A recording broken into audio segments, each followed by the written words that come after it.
तो इस ट्रेड में आप लोग देख पा रहे हो यहाँ पे अपना टारगेट हिट हुआ है। और मैं जब लाइव में आया था तो इस ट्रेड का प्रॉपर एनालिसिस मैंने आप लोगों को बताया था कि किस भी यहाँ पे ट्रेड बनेगा।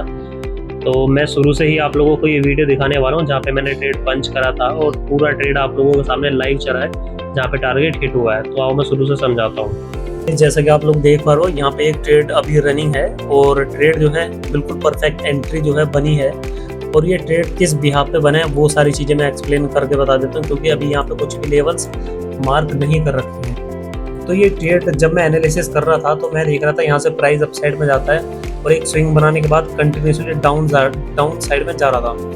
तो जब प्राइस कंटिन्यूसली डाउन साइड में जा रहा था तब मैंने यहाँ पे एक ट्रेड लाइन का यूज़ किया इस स्विंग हाई से कुछ इस तरह से। तो मेरे को पता चला कि यहाँ पे प्राइस जो है मल्टीपल टैप हुआ है, जबकि ये वाला टैप नहीं हुआ था। यहाँ पे मेरी एनालिसिस थी इस ट्रेड लाइन पे कि इस ट्रेड लाइन का ब्रेकआउट नहीं करेगी प्राइस, अगर करेगी भी तो इस ट्रेड लाइन तक आएगा। मेरा कहने का मतलब प्राइस इसका ब्रेकआउट नहीं करेगा और अगर एक बार ब्रेकआउट करा तो स्विंग बना के अगेन इसके बिलो आके क्लोजिंग कर देगा, जो कि ऐसा हुआ। बट एक ट्रेड लाइन बन के आ रहा था, ये आप लोगों के सामने है और इस ट्रेड लाइन का ब्रेकआउट देखने के लिए एक बार भी नहीं मिला। तो ये मेरे को बिल्कुल कंफर्म हो गया कि प्राइस इसी लेवल से यहाँ से डाउन साइड में जाने वाला है।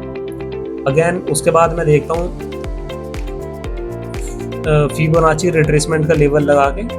तो फिबोनाची का रिट्रेसमेंट का जो लेवल है वो मैं कैसे मार्क करता हूँ, क्योंकि अगर इस ट्रेड लाइन का ब्रेकआउट हो जाता तो मैं अप साइड के लिए ट्रेड बनाता। अदरवाइज मुझे ऐसा लगता है कि यहाँ पे लोगों को इन्वाइट करा जाएगा कॉल साइड के लिए और प्राइस जो है वो डाउन साइड में जाएगा। तब मैं यहाँ पे ये जो हायर हाई है और ये हायर लो है, पहले मैं इसको मार्क करके दिखाता हूँ। इसको मैंने यहाँ पे हायर हाई कंसीडर करा, क्योंकि मैं आप लोगों को जो भी ट्रेड बताता हूँ पूरा स्ट्रक्चर मैपिंग के हिसाब से बताता हूँ, ठीक है।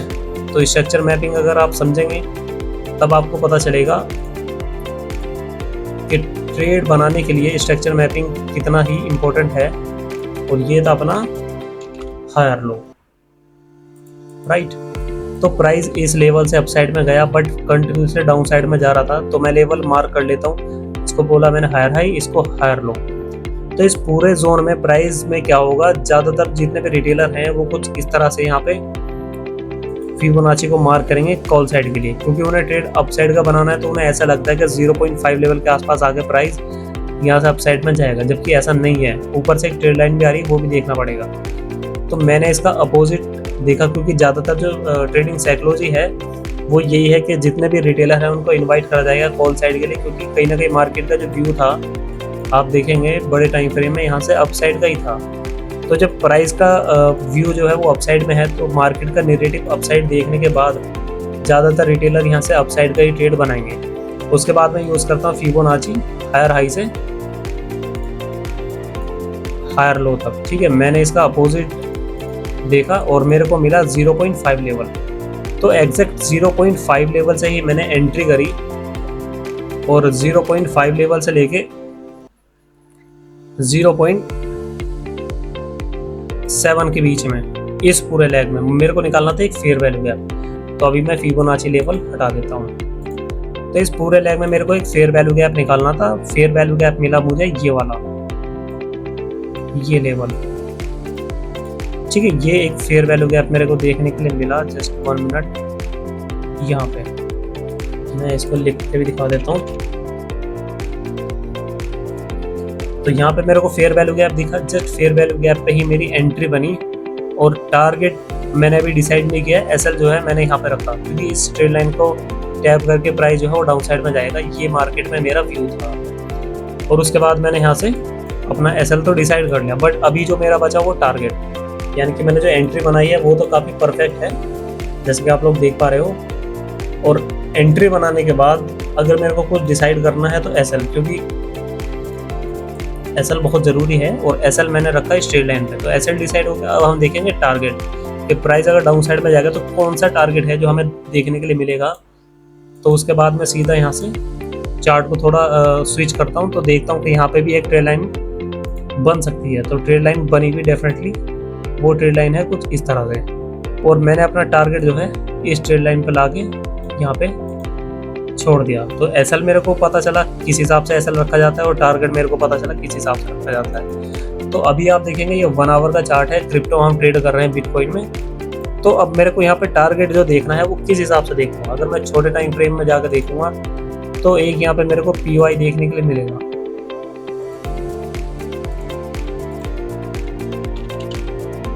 ठीक है, एक POI मेरे को यहाँ देखने के लिए मिलेगा और डेफिनेटली प्राइस जो है इस POI को टैप करने के लिए यहाँ पे आएगा, जिस वजह से मैंने ये टारगेट डिसाइड यहाँ किया। तो एक परफेक्ट एंट्री जो होती है वो कुछ इस तरह से ही प्लान होती है। आई होप कि आप लोग समझ पाए होंगे। बाकी वीडियो आप लोगों को पसंद आई है तो वीडियो को लाइक जरूर करना। और आप देख सकते हैं ट्रेड जो है वो अभी रनिंग है आप लोगों के सामने। एसएल मैंने आप लोगों को बताया किस हिसाब से एसएल डिसाइड होता है। प्राइस अगर इसका ब्रेकआउट करेगा यानी कि अपना एसएल हिट होता है तो नो डाउट के प्राइस का जो डायरेक्शन है वो फिर अपसाइड में बन जाएगा, क्योंकि यहाँ पे पहले से एक ट्रेड लाइन बन के आ रही है। अगर इस ट्रेड लाइन का ब्रेकआउट करेगी कोई भी कैंडल तो फिर डेफिनेटली प्राइस का जो डायरेक्शन है वो अपसाइड में बन जाएगा। अदरवाइज यहाँ इनवाइट करा जाएगा बायर्स को, बट प्राइस कंटिन्यूसली यहाँ पे फॉल कर जाएगा। ये कहीं ना कहीं मेरा व्यू है मार्केट को देखना है, क्योंकि मैं स्मार्ट मनी कॉन्सेप्ट के हिसाब से ट्रेड बनाता हूँ।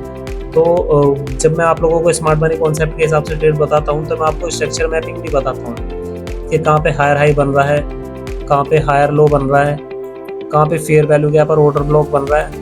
ठीक है, कहाँ पे मार्केट के सबसे ज़्यादा POI है यानी कि जो पॉइंट ऑफ इंटरेस्ट है मार्केट का वो किधर की साइड है, और कहाँ पे मैनिपुलेशन करा जा सकता है रिटेलर को। तो ये सारी चीज़ें मैंने आप लोगों को एक्सप्लेन करी कि सबसे ज़्यादा जो ट्रैप होते हैं वो रिटेलर ही होते हैं, क्योंकि उनको इनवाइट करा जा रहा है अपसाइड के लिए। प्राइस जो है अपसाइड में जाएगा, बट इस ट्रेड लाइन का सपोर्ट लेकर प्राइस यहाँ से ड्रॉप होगा यानी कि डाउन साइड में जाएगा। तो यही सारा नैरेटिव देखने के बाद मैंने यहाँ पर ट्रेड बनाया और अभी इसमें यहाँ पे $15 के आसपास रनिंग था। बट कोई नहीं, मार्केट थोड़ा कंसोलिडेशन करने के बाद ही टारगेट देता है। तो मार्केट में हमें इस पेशेंस बना के रखना पड़ेगा, क्योंकि पेशेंस इज़ एवरीथिंग। जब तक हम ट्रेडिंग में टिके हुए हैं तब तक अपना प्रॉफिट चल रहा है। और जब कभी आपका एसएल की तरफ मार्केट चलता है, ठीक है, आपको लगता है कि यहाँ पे एसएल हिट हो सकता है, तो आपको एसएल को ज़्यादा बढ़ाना नहीं है। आपने जो डिसाइड करा या तो वो ही रहने दीजिए, अदरवाइज आप अपना जो पोजीशन है उसे कट कर सकते हैं।